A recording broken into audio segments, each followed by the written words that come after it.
दोस्तों अगर आप भी रिंकू सिंह, आंद्रे रसल और MS धोनी को बेहतरीन खिलाड़ी मानते हैं तो वीडियो को लाइक जरूर कीजिएगा। दोस्तों रिंकू सिंह और रसल ने मैदान में आकर चौके और छक्कों की बारिश कर दी, 300 से ज्यादा के स्ट्राइक रेट से बल्लेबाजी करी और हैदराबाद के तो परखच्चे उड़ा कर रख दिए।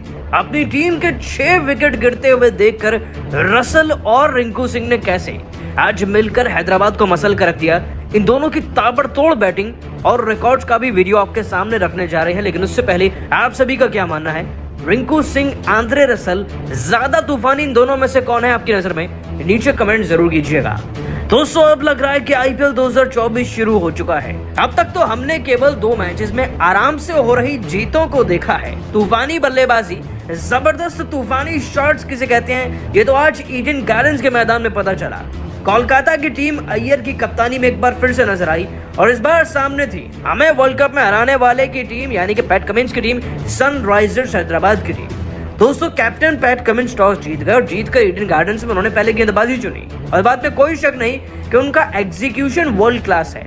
इसीलिए शुरुआती दौर में उन्हें अर्ली विकेट्स मिलने लगे थे, लेकिन अर्ली विकेट्स मिलने के साथ साथ फिलिप सॉल्ट का शो भी देखा हमने। 40 गेंद में 3 चौके 3 छक्के और 54 रन वो बना चुके थे, लेकिन पैट कमिंस ने गेंदबाजों के साथ मिलकर ऐसा षड्यंत्र रचा कि और कोई खिलाड़ी इनका 10 से ऊपर नहीं बढ़ पाया। आप नाम लीजिए, सुनील नारायण 2 रन पर, वेंकटेश अय्यर 7 पर, श्रेयस अय्यर 0 पर, नीतीश राणा 9 रन पर। मतलब कि इतना स्ट्रॉन्ग बल्लेबाजी का लाइनअप फेल हो चुका था।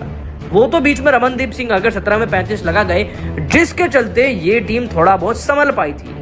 लेकिन जब असल रन बनाने की बात आई तो मसल ही काम आया और ये मसल था आंद्रे रसल का, जिसे रफ्तार मिली रिंकू सिंह के बल्ले से। दोस्तों जैसे ही दोनों मैदान में आए तो मानो भरे बैठे थे दोनों बल्लेबाजी करने के लिए, बड़े से बड़े शॉट लगाने के लिए। इसकी शुरुआत होती है जब रमनदीप सिंह आउट हुए पैट कमिंस को।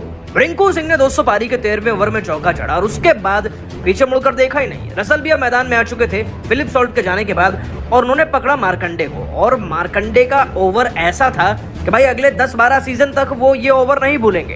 पहली गेंद पर छक्का आता है, रसल फिर चौथी गेंद पर छक्का जड़ते हैं, 5वीं गेंद पर भी छक्का जड़ते हैं। मतलब कि 3 गेंदों में 18 रन मार्कंडे के ओवर में निकाल देते हैं आंद्रे रसल। उसके बाद भुवनेश्वर कुमार की बारी आती है। जी हां दोस्तों, 17वें ओवर में भुवनेश्वर कुमार को भी छक्का लगता है और इस ओवर की 3री गेंद पर एक चौका भी लगता है। रिंकू सिंह जाते जाते सिग्नेचर स्टाइल में इस ओवर की आखिरी गेंद पर चौका जड़ते हैं, यानी कि यहाँ भी 3 गेंदों में लगभग 14 रन आ चुके थे।